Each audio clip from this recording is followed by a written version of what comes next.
And that's the narrative. That's what we keep asking ourselves. Where is the job we are still in? Because I've been in South Africa for 20 years and I've never worked in an established South African organization.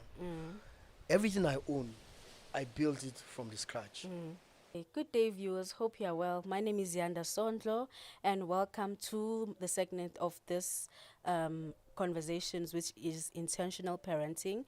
In this conversation, we share knowledge, wisdom on how to parent well in our generation. And my guest for today is Mr. Olaniyi Abodedele. He's a community builder, founder of the Nigerian publication, a chairman of the Nigerian Community Excellence Awards, and an overall entrepreneur. So, Mr. Abodedele, welcome. Thank you very much, and hello, viewers. I hope I said your name well. Well, no, you didn't. I'm sorry. You actually Oh, I slaughtered my butchered name. it. Oh my God. And I'm going to fine you for that. You're going to give me one count. We are Africans and we should learn how to pronounce Oh my African God. names. The real pronunciation is Olaniyi Abodedele. Oh, I'm so sorry. No, it's fine. So I guess you learned something new Yes, today. yes. Thank you for having me. Okay, so let's get into it. What does intentional parenting mean for your community as a Nigerian man, as an African man in a foreign country? Well, intentional parenting means imbibing the culture of good parenting, protecting the family, protecting the child, bringing them up in a way where they can be self-sustainable, self-sufficient, and building a path where they can strive to achieve for themselves. So, as a man, you carry the entire responsibility of your family on your shoulders. Wow. So what are some of the things you've learned from your parenting in your country, and you see that they are very different to how us South Africans raise our children? Well, I don't like comparing because for me, I believe every society is unique in its own way. But be that as it may, you've asked me a question and I'm going to be very honest about it, and I'm just going to share my views and things like that. Like I said, one thing I don't like generally is comparing because I believe every society has its own way of operation and its own way of acceptability. But if I would have to compare, or if I would have to say something that I feel that is different between the Nigerian way of life and the South African way of life in terms of parenting, I'll probably say I think we are more stricter when it comes to bringing up our children. Less of freedom for them, more of monitoring, and it's more of a communal upbringing. And what do I mean by that? I mean, as a Nigerian, I believe your child is my child. That's true. And if I see your child outside or anywhere doing something that is not right, I have the moral responsibility to scold that child, irrespective of the fact that it's not my biological son. I feel that is also like in here in South Africa. Then also, I think importantly, the issue of the 50-50 thing, the 50-50 law, we don't have that. In Nigeria, we don't believe in that. As a man, we feel we need to take care of all the responsibilities. That is not to say as a woman, you cannot help your partner, but it's not something that should be demanded. It's something that you should know as a wife or as a woman to say, my husband is struggling here. Let me just give him a helping hand. But even at that, most Nigerian men would even want to turn that out because for them, they see that as probably not good parenting or as a failure. And I feel that's how we've just been brought up and that's how we've been built. Okay. Do you feel like some of the things that the way you grew up then and now there should be changes and we should throw away some of some of the things that really seem like they are exaggerated, like corporal punishment, beating your child. That is number one question. And number two, do you believe in conversation rather than confronting your child, rather than having the iron fist type of parenting? Well, the world have changed, but irrespective of that, we are Africans, and we shouldn't forget that what makes us unique is our culture and our tradition. I'm not a fan of all this borrowed culture just because we want to impress some certain set of people and things like that. But be that as it may, the world is changing as well, and we also need to change with times. But when we are changing, we need to understand the things we are changing with, the things we want to remain constant. So for instance, I define myself as a modern traditional man, and what do I mean by that? I've imbibed some certain things of the future, but I also believe in some things that comes with my tradition. And I believe, yes, I should have conversation with my children, but I should also be able to understand what I want for them and what I want. And in having that conversation, I need to be able to put my foot down to say, this is what I want, not what you want. Even though if I listen to you, you understand, it still doesn't change what I feel as a parent is right for you. Then probably maybe if you get to a certain stage, then that I feel you have to understand life the more and things like that, then it's fine. You see, in the issue of discipline in children, I feel it's very, very important. We believe in it as a community. We still practice it, and not too much, but a child should be able to understand that I've done this and it's very wrong. Dad is not happy about it, and that's why I'm being punished. So that next time when they want to do that, that flashes in their head that, oh, daddy didn't like this, and things like that. Yeah. So does culture play a role in the way that you parent and the way that you bring up your children? Of course, definitely. Culture and tradition, it plays a very, very important role.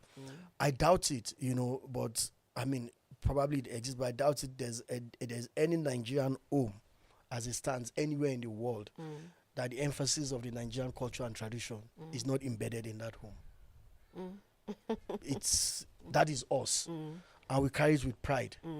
Even outside our home in the public, we carry it with pride. So in our home, we practice it.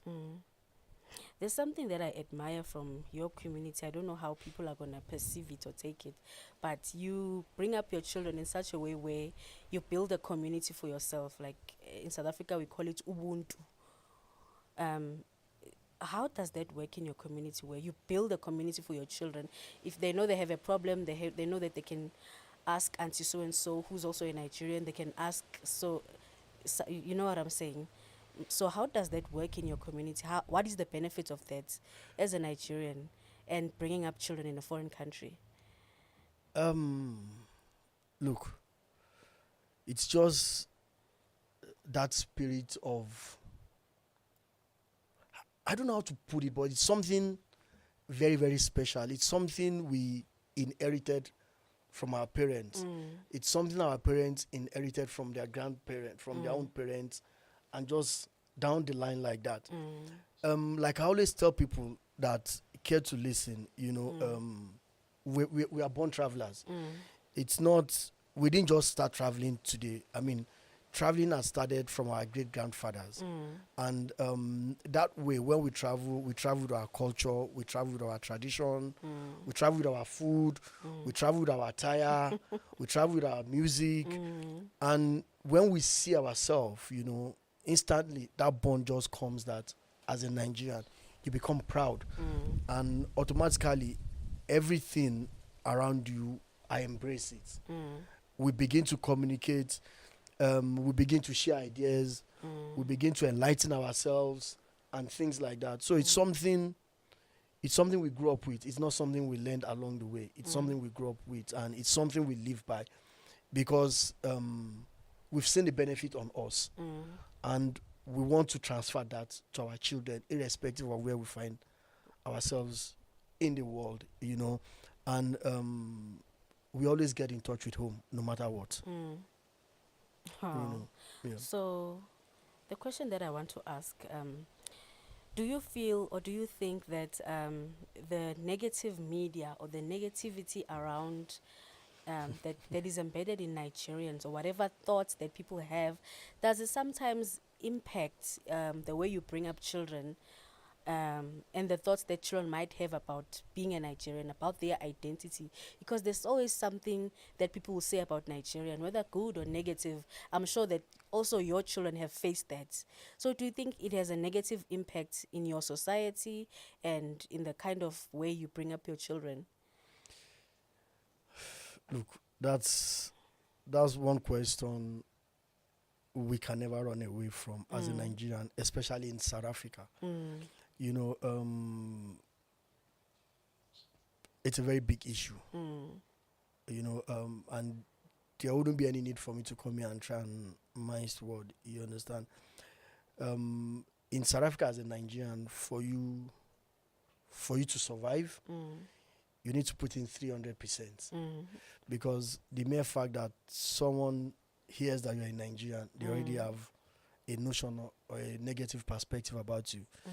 So you need to work 3 times extra for you to be able to tell them that not all Nigerians are bad. But that aside, I feel it's an intentional thing. Anywhere in the world where you see Nigerians, there's this negative perspective.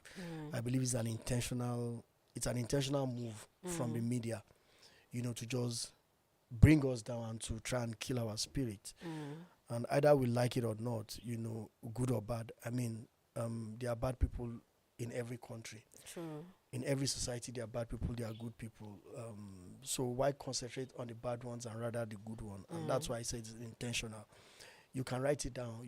Nigeria is a very great nation, and Nigeria is still going to. No, I'm serious. And Nigeria is still going to rule the world, and that's why there's so much pressure from every angle, to just try and bring this set of people down, because they've seen our mentality, they've seen our survival spirit, and we are beginning to understand that. So it doesn't even really bother us that much as well, and we are imbibing that spirit of unity and proud identity in our children.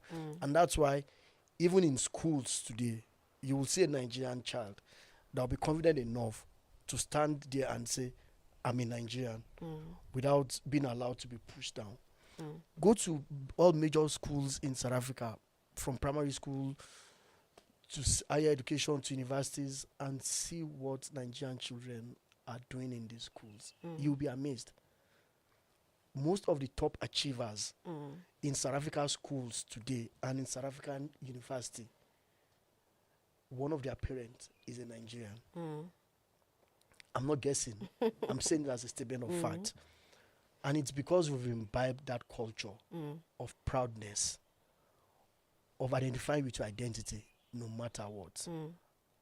And that is it. So, but in as much as the negative whatever, we continue to excel. Name any industry in the world, or name any country in the world or whatever that a Nigerian is not performing there. You understand? So, yes, it does exist, but we are used to it now. It's like us getting up in the morning and taking our bath with it. Every day we wake up, we know we are going to be stereotyped out there, and we are prepared for it. And we walk through it as if nothing happens. Wow. Yeah. But it's not fair. Well, it's not fair, but that's the reality of the world, But look, the honest truth is, there's nothing any Nigerian is doing in terms of negativity. I'm not condoning it. That any other person from any other country is not doing. But why so much noise about Nigerian? I'll tell you why. Because of who we are, our confidence, our braveness, and our hustling spirit. We intimidate a lot of people, either silently or loudly, and people don't like that. But I'm going to narrow it down to South Africa.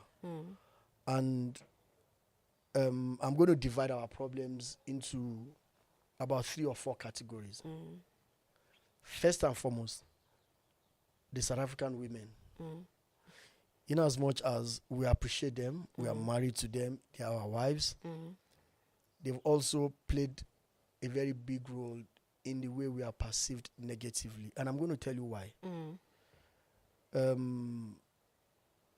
You see the narrative, a lot of women, a lot of South African women, let me concentrate on South Africa because I'm busy. The kind of narrative a lot of South African women are pushing out. When you hear people begin to say, I can never date a South African. Nigerian men are generous. Nigerian men this, that. I'm proud of my Nigerian man. Nigerian men don't believe in 50-50. All those things they push out makes the South African men, intimidate the South African men, and have anger towards us. Because don't forget, majority of the politicians, majority of the captain of industries are South African men. That's true. And when people begin to push that narrative, they begin to have certain way of thinking about us. That's one. 2, some of our brothers are also not helping issue. I need to state that fact. You understand? They're also not helping issue. Their way of life, their lousiness, their overconfidence. You see what they are doing in clubs.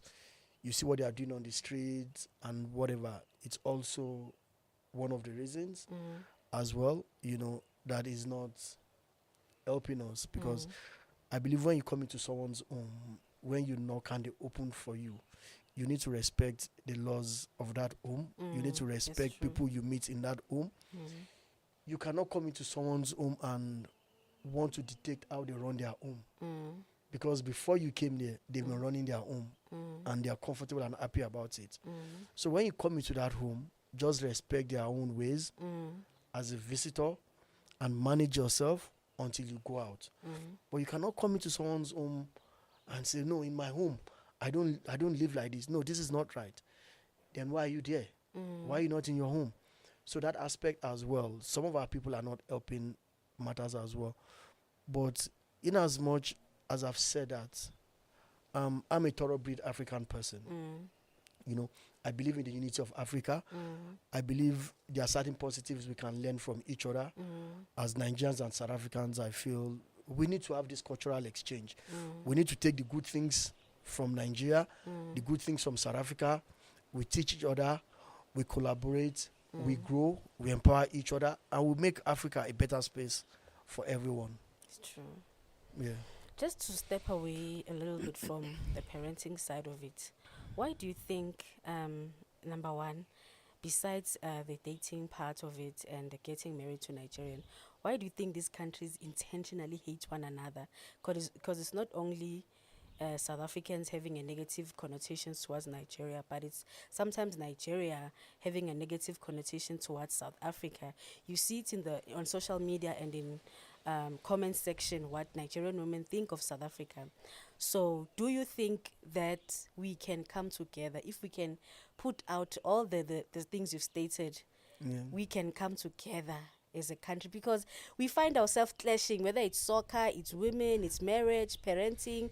A lot of South African women have children with Nigerian men. Most of them are married to them. Most of them have been married. There is good stories, there is negative stories, but I believe in every bad thing there's also a good story. Absolutely. Do you think that if we can put aside the negativity that we show each other, the animosity, we can come together and form a stronger Africa, just these two countries?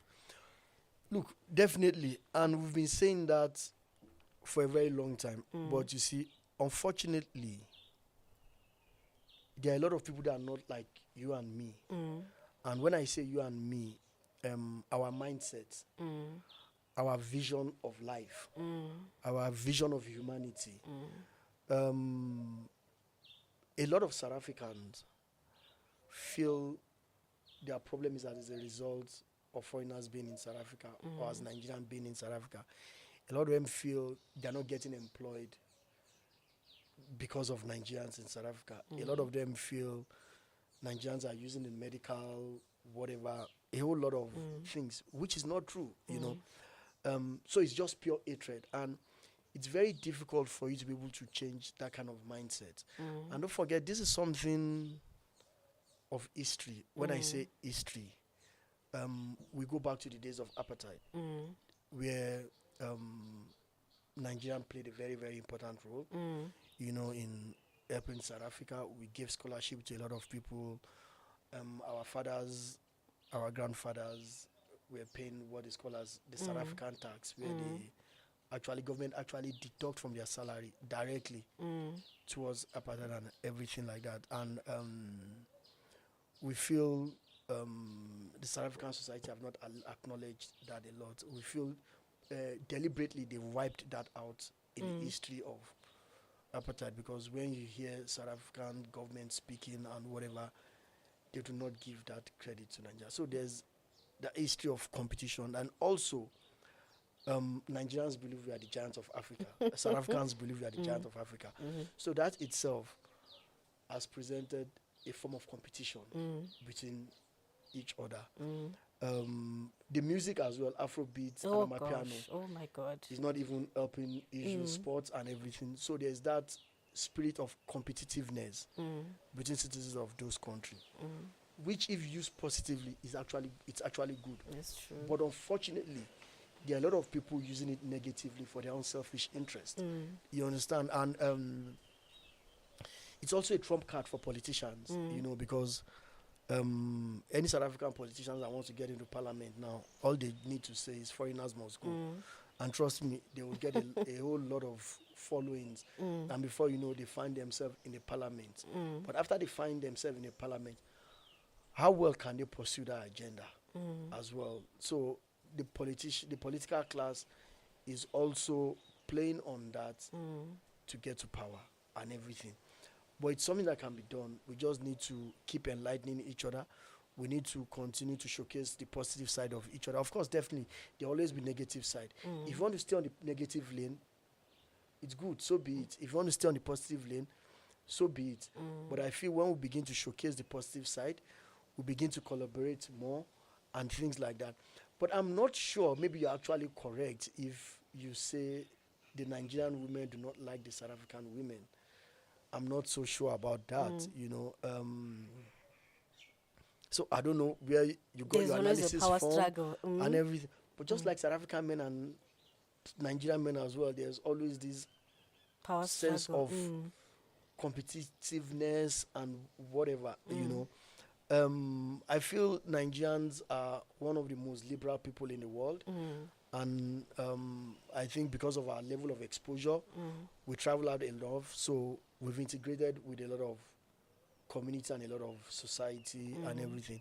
And it's not only the men that travel, the women travel as well, But it's just unfortunate that you won't find a lot of Nigerian women in South Africa the way you find them in UK, in America, in Canada, and those kind of places and everything.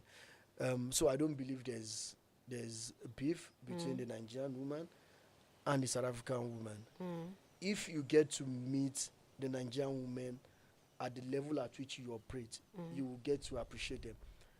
And that's the honest truth. They are very open-minded. They are very liberal.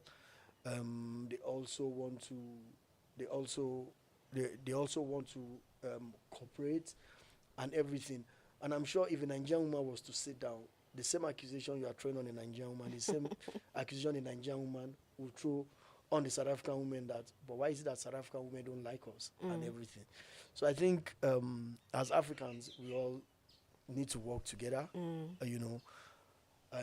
Be it male or female, there's a lot for us to achieve if we can work together. Trust me, Africa is big enough. South Africa and Nigeria, they are the two biggest economies in Africa. The African Free Trade Zone is coming. We need to leverage on that. That's true. We need to open up opportunities for ourselves, and things like that. And I don't know, have you ever been to Nigeria? When you go to Nigeria, the story is totally different. That's true. As a foreigner, you go to Nigeria, you come back with a very, very different mindset about who we are as Nigerians. Just to move away again from the conversation, I was recently in Zambia, and the Zambians were speaking the same thing, that they don't find, when they come to South Africa, they don't feel welcomed, they feel rejected, and they feel like South Africans are stealing, they are there to steal their jobs, they are still stealing opportunities. And I kind of felt bad because that's not how I grew up. As I said, I grew up in the spirit of Ubuntu. Even the way that my parents brought me up, my parents were freedom fighters. So sometimes our home, different people will be coming in, even foreigners. So it was very offensive to hear such.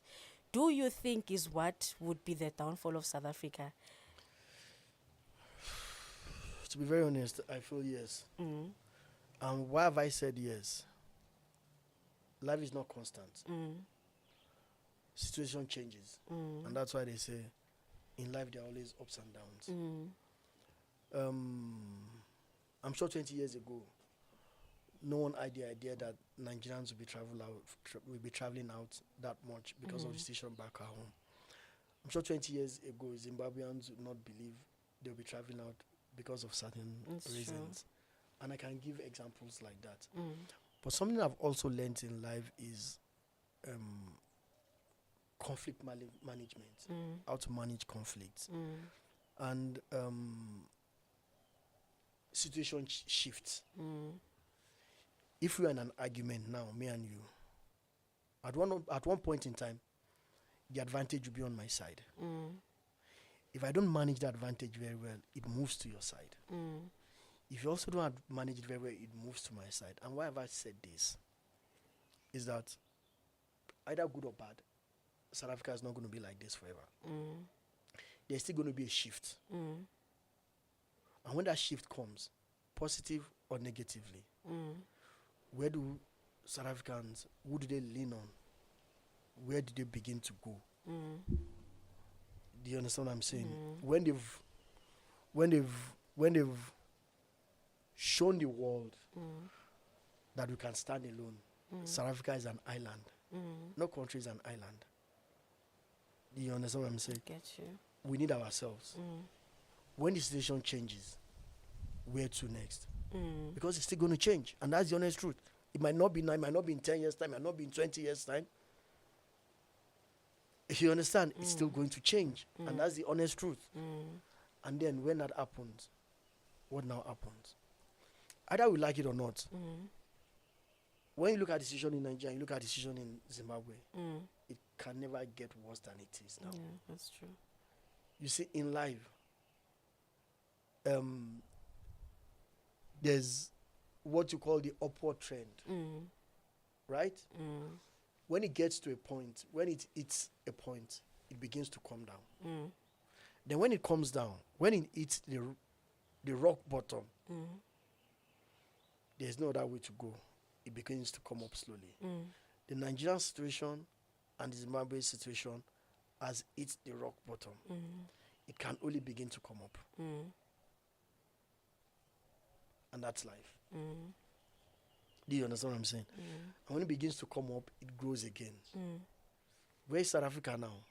Is it still going up? When it reaches one point, when it hits the roof, it's going to come down.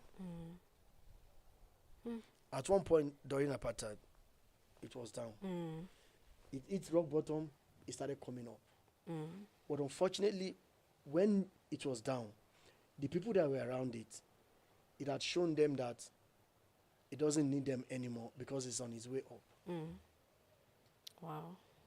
Do you think our history plays so much role of being to show animosity to other countries, because we come from a history of apartheid, which is whites fighting blacks fighting whites.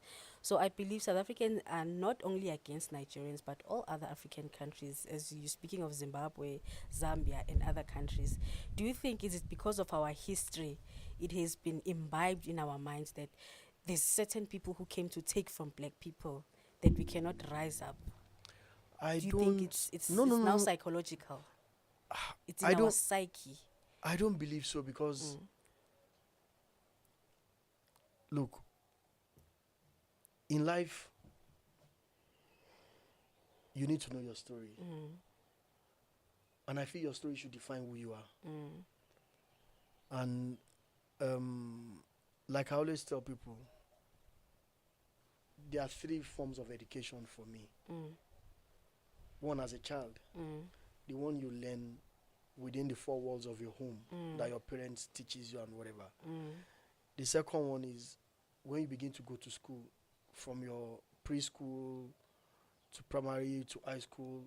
That's another form of education, the one you learn within those four walls of the institution. And then the third one is you yourself. What have you learned from your environment? And that is the most important thing. That is what defines you. And that is where the survival spirit comes. You understand? A lot of South Africans today never went through apartheid. They never did. So for you to say, probably maybe, I kind of disagree. Because in most cases, the history are not even that taught in school now for them to even understand deeply what they went through. You understand what I'm saying? I feel they are taking the anger of the failure of government onto the wrong people. I feel it's just an easy way out to accept the reality of where they found themselves and how they can move out of that stage. Because I can tell you for a fact that 90% of Nigerians in South Africa are not employed by government or by private organizations. They are self-employed. They are self-sustainable. We have a rich community. We have the numbers. We are putting in the work. You know, and it might even interest you to know that there are even a lot of South Africans that would prefer to source certain things from a Nigerian or from an African than from a South Africa. And why is that so? The work ethics. Even us as foreigners, you know, we think twice before we employ or before we bring a South African into our space. No, but that's the honest truth, because you will see from the work ethics that level of self-entitlement. You are a foreigner in my country. You've achieved this so much. You've achieved so much in my country that when you employ a South African and the closing time is 4 o'clock, they won't even wait beyond 4 o'clock. Once it's 4 o'clock, there's nothing you can tell them. They pick up, they go. Even if there are 10 customers, it's closing time, they go. Do you understand? They don't want to understand the fact that business is ups and down. There are some certain months that you wouldn't be able to make much. You understand? They are not willing to sacrifice in terms of anything. Any small thing, they are going to the law. They are reporting you. That level of self-entitlement. And one thing again South Africans must learn as well is they must learn how to survive outside of debt. Because the system, right from the days of apartheid, have been so structured that you are constantly in debt, which you cannot afford to be out of work for 2 months. Otherwise, everything you think you own is taken away from you. That's something South Africans can learn from Nigerians. We don't believe in debt. We believe in living with what we have. You understand what I'm saying? And so, yeah, and that's why I said there are a lot of things we can learn from each other if we want to be honest with each other. You understand? So I don't believe is the history, because what South Africans are showing towards Africans, they are not showing it towards white people. That's the honest truth. Look, either we like it or not, there are a lot of white-skinned people in this country that are not South Africans. But police would not stop them on their way just because they are white-skinned to say, where are your papers? They can be in South Africa for 20 years. No one will stop them to say, where are your papers? So I don't feel, if there's that sense of anger, animosity because of the apartheid, that anger should be channeled towards the white people. The white people, not towards black Africans. You understand? So I believe it's an intentional thing, or I believe there are people on the background that are driving that narrative of hate amongst Africans. Because look, the truth is, before you can conquer a set of people, you need to divide them first. That's true. So when they divide us and they begin to descend on South Africans, there's not going to be help anywhere. And trust me, that's the narrative. That's the narrative that will play up at the end of the day. It's divide and conquer. If you don't divide them, you can't conquer them. So first of all, let's separate Africans from South Africa. Let them hate each other. And by the time we begin to pounce on this other part, the other part would not support.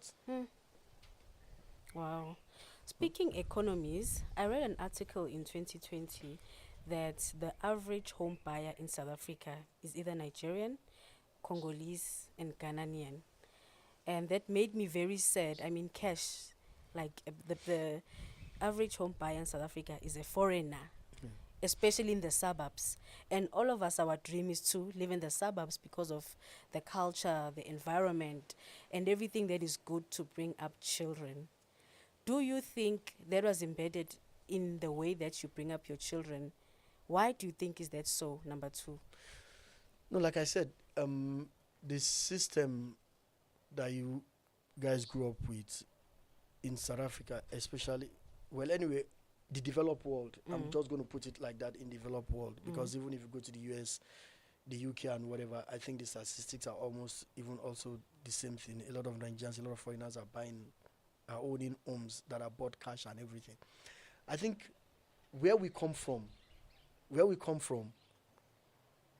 we've been taught that spirit of survival, you know, and that's why if an average Nigerian man, father dies today, 90% of what you found around him is his own.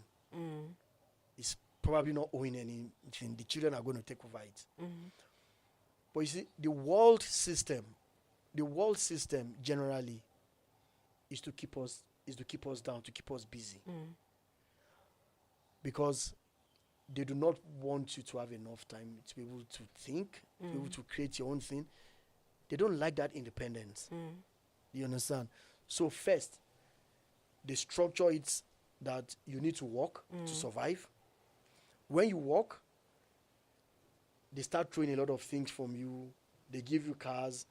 They give you opportunity to buy a home and start paying. They give opportunity to buy furnitures and start paying gradual and everything. All these things are a way of tying you down and keeping you in the system.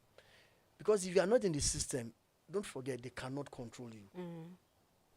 They have to keep you down. They have to have something to hold you down to be able to control you. It's a control mechanism. Do you understand? And it's a pity because the way you guys are brought up, it's embedded in you. You feel that is the right thing. But for us, we feel it's not the right thing. Do you understand? For you guys, you believe once you start working, you want to go to the car shop, you want to pick up a brand new car, you want to. Look, either you like it or not, foreigners in South Africa are changing the narrative. And what are they changing this narrative for? Don't forget that a lot of these things are being controlled by the white. The white have structured that system. And South Africans believe this is the system we need to live by. But we don't believe so. And that's why we are competing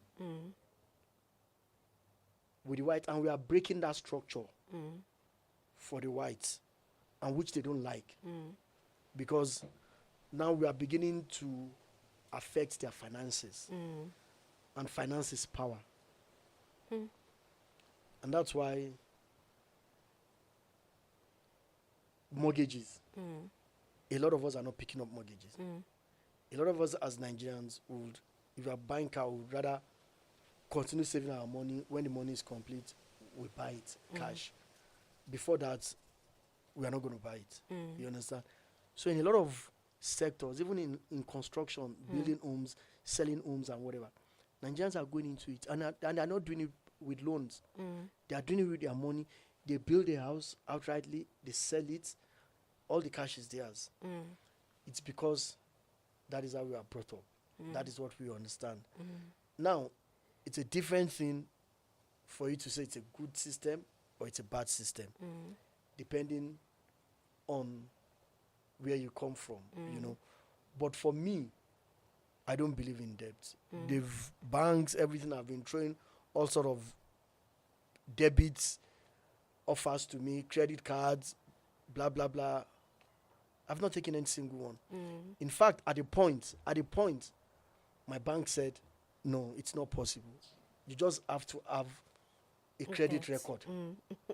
That it's a must, I have to have a credit record. I said, no, I don't need it. They said, no, because you cannot do anything if you don't have a credit. You have to owe. It's they have to score you. So I said, okay, if that is the case, what is your cheapest credit card I can take? And I took a credit card for 2,000. Do you understand what I'm saying? I understand. Because, I mean, we believe when we want to buy anything, we buy it in cash. Otherwise, we move on. We don't buy it at all. Yeah. Wow. So speaking economies, South Africa is currently sitting on 8.2 million unemployed people. And there's always a narrative that, Nigerians or foreigners are here to steal our jobs, to steal our women, to steal our businesses, to take over our countries. Then in this 8.2 million, I've never seen a Nigerian taxi driver. I've never seen a Nigerian nurse. I've never seen a Nigerian journalist on City Press or wherever. So where are they stealing these jobs? Because most Nigerians, I believe they own, as you said, they cannot do anything without proper papers. So which jobs are they stealing? And number two, the businesses that they own and that they are benefiting South Africa, do you think that that is the real problem? So the businesses they own? Yes. That's what? That are they benefiting South Africans? That's why South Africans feel like they are here to steal their jobs, because there's 8.2 million unemployed people in an economy of 60 million citizens. And that's the narrative. That's what we keep asking ourselves. Where is the job we are stealing? You know, because I've been in South Africa for 20 years and I've never worked in an established South African organization. Everything I own, I built it from the scratch. You know? And there are a lot of Nigerians like that. Trust me, you will be amazed the kind of businesses Nigerians own in this country. You will be amazed. You'll be amazed the number of South Africans, Nigerians have employed in this country. You will be amazed. Trust me. So, and look, for any economy to survive, small businesses is the way out. It's true. Small businesses is the way out. No matter what you say about Nigeria today, the poverty level, this, that, people are surviving. And people have cash at hand to spend. They are not employed. They are self-sustained. They are small businesses. You know, and that is one culture. My wife is South African, and that is one culture I'm imbibing in her. 90% of South Africa want to work in government agencies or want to work in multinational. It's either that or nothing. And I keep telling her, no, that's not the right mentality. Because when you work with these people, your time does not belong to you anymore. You do not have enough time for the family. You don't have enough time for the kids. Rather start your own business, build your own business. Your time is your time. You have staffs, you have workers, you can direct. You understand? So, look, what foreigners are contributing to South African economy, you'll be amazed. You will be amazed. You understand? Do you want to start from the automobile industry? Do you want to start from the housing and construction perspective of things? Do you want to talk about the entertainment of things, you know, and things like that, you know? So, foreigners, Nigerians are contributing a lot. This notion of foreigners are taking our jobs, I don't understand it. You understand? Now, I'm going to divert a bit to the issue of the spaza shop, because this is something I've been following, and this is something that is of interest to me and everything. I believe that narrative of spaza shop is coming from somewhere. It's not just South Africans, you know, and everything. And don't be surprised that, I mean, we are beginning to see it, beginning to see all these multinational retail shops beginning to design containers to take over these stock shops and whatever. And these retail stores, who owns them? You understand? Now, they've seen the amount of wealth in the township, and they want to control it as well, because he who controls the economy controls life. Yes, sure. Do you understand what I'm saying? But also, do South Africans that wants to run the talk shop, I'm not saying they can, do they really understand what it entails? These Pakistani guys, these Ethiopian guys, you know, they don't have life. Some of them sleeps in that shop. That's true. Some of them, 4 a.m. in the morning, they have to wake up to take their bath outside. They don't leave that shop. Some of them might be there for 2 hours without saying, I'm going to drink, I'm going to smoke, I'm going to... They sacrifice. They sacrifice a lot. They sacrifice a lot. When I say they sacrifice a lot. Do you know what it means? Staying in a house or staying in a shop for 6 months continuously, not even going out or whatever. Staying in that stock shop and things like that. So we need to have a discussion around all these things and whatever. You understand? Now, when you chase them away from there, you know what it takes, where it takes you to go and shop. You understand? So first of all, I believe in this apprenticeship way of life, because we practice it in Nigeria. I believe what South Africans should be talking about is probably a lot of these stock shop owners. They should bring people from the location to understudy them in terms of apprenticeship. How do you guys survive? Your way of life. What are the things you do? Then after a certain year, you can graduate. Like in the Igbo culture, for instance, there's what you call the master and boy entrepreneurship. And what is that? I, as an established person, I own a shop. A boy, 2 boys or 3 boys comes under me. They come and serve me. They come and serve me. And when they come to serve me, they stay with me. We wake up in the morning together. We go to work. They are in the business. I begin to show them things. They run errands for me. I begin to train them. They see. Probably they'll be with me for 5 years. After 5 years, and I'm comfortable that, okay, this one is matured enough. I see, understands, whatever. I now establish my kind of business, my kind of shop for him. He does graduation. I give him that as his gift. He begins to run that. He takes people under him as well. He does the same thing. Now, we are replicating that. We are growing that. Different people are getting established now, owning their business and whatever. And that's how Nigeria have been surviving. You understand? That's how Nigerians have been surviving. Wow. You know, even in terms of hairdressing, you know, you see people, they take up apprenticeship. Maybe one family brings their daughter and say, let this person learn from you. You know, the person is staying with them. The person is seen every another 5 years. They do graduation. They establish for the person. The person stands on his own. I believe that is a system South Africa needs to imbibe, rather than just chasing all these people out and then taking over it all at once and things like that. So yeah, that's it. Yeah. Speaking economies, as we're about to close, there's a term that Nigerians are using now as they are coming out of the country. They japa because of the economy. Yeah. But Nigeria has the highest GDP in the whole of Africa, but they do have economic issues. They do have financial issues. So what do you think are some of the things that we can learn from them as Africans and South Africans, that you still do thrive in a bad economy? The hustling spirit. the self-belief, the never give up spirit, the I must survive spirit. That's what they should learn. When you look around you, there are opportunities everywhere.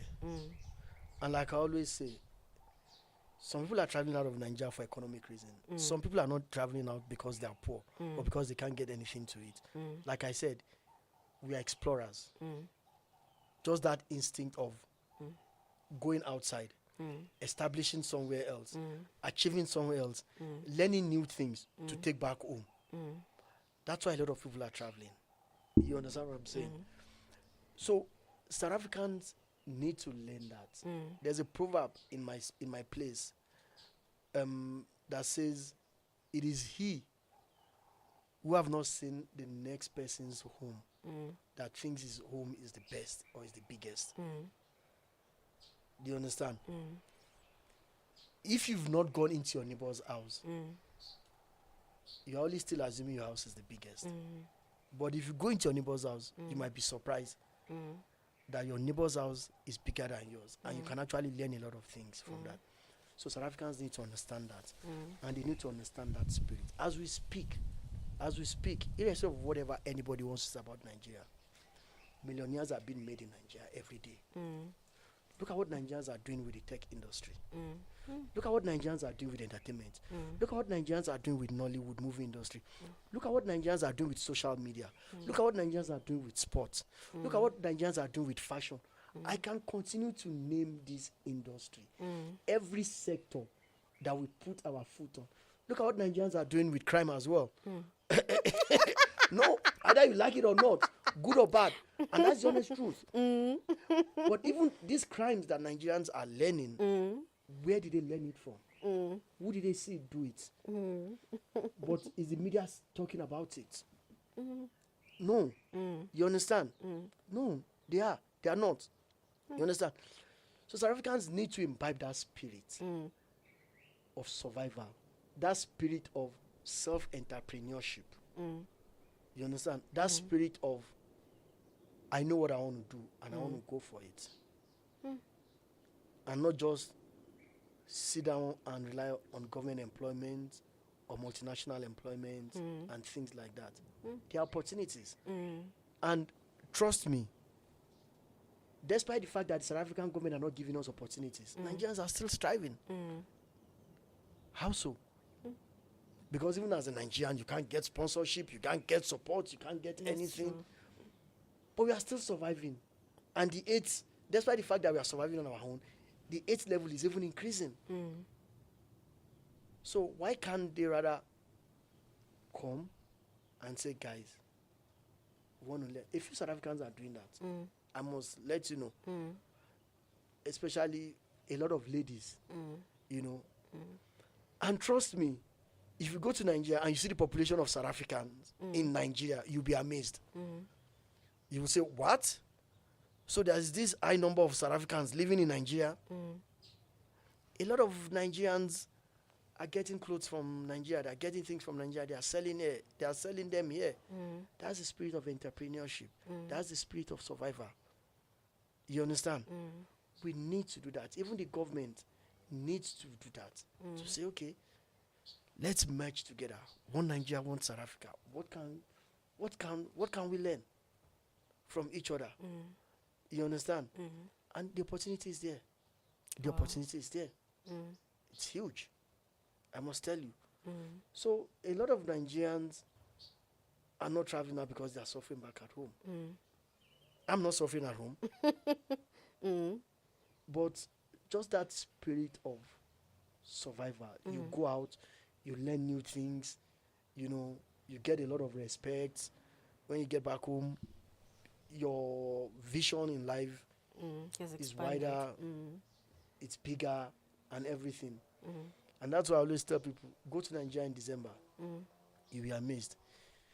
You see Nigerian Chinese children, you see Nigerian Indian children, Nigerian Arab children, Nigerian Asian children, Nigerian South African children, Nigerian European children, Nigerian American children, because we are all over the world. And we've married.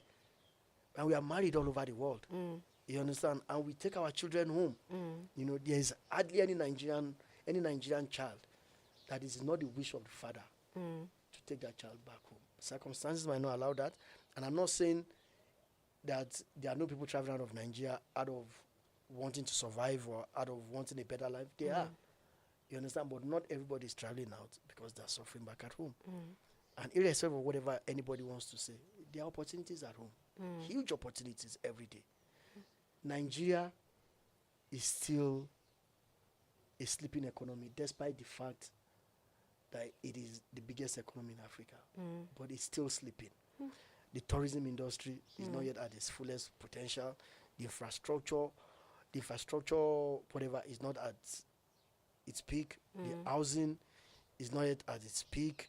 The fashion is not yet at its peak. The movie industry is not yet at its peak. The leisure is not yet at its peak. It's still a sleeping economy. And you'll be amazed from over the world if you see the number of white people flying into Nigeria. It's because there's opportunities there. And here we are, as Africans, when we are supposed to be leveraging on that, we are fighting each other. We are saying we are stealing each other's job. Which job are we stealing?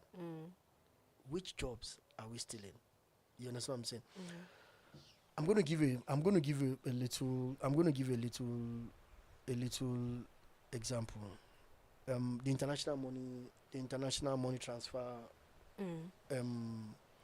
organization. I used to be a brand ambassador for one of them. You understand? And they were finding it very difficult to enter into the Nigerian community in South Africa because it's a very close community and whatever. And they were doing roughly about 5 million on a monthly basis in terms of transfer out of Nigeria. And when I became their brand ambassador and I began to work with them and everything, and when the door was open, they began to do business of about 20-30 million on a monthly basis. And these are in rands. Yeah, and these are IMT organizations, International Money Transfer Organizations, that are predominantly owned by white people. But our black brothers are fighting us. They are taking our job. No, they are this, they are this. When the opportunities that they can leverage on. That's just one example. Wow.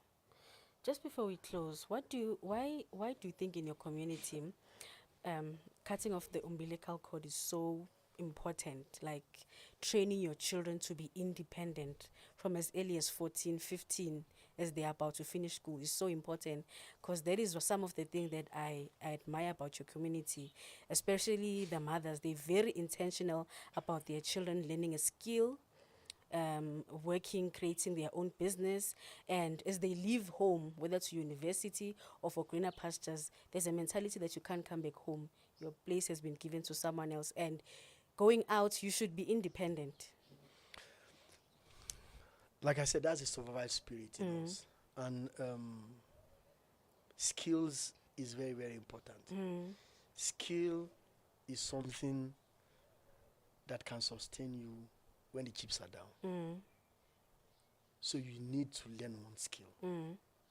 Because when the chips are down, that is what will carry you. And we believe in that. There's hardly any Nigerian that does not have one or two special skills. Because that is what survives. That is what makes you survive. It's not your average 6 to 5 jobs that makes you survive. When that 6 to 5 job is not there, what's going to sustain you is a skill. So we believe when you are still young, that the problem of the world is not yet on your shoulders. Begin to learn one or two things. You understand? Even me, as I sit down with everything I do, I've got skills that gives me side hustles. I do photography. I do graphic designs. You understand? Those are skills that I've learned even right from Nigeria. And they're paying off here. Because at the point when the chips are down, I was doing that and it was sustaining me.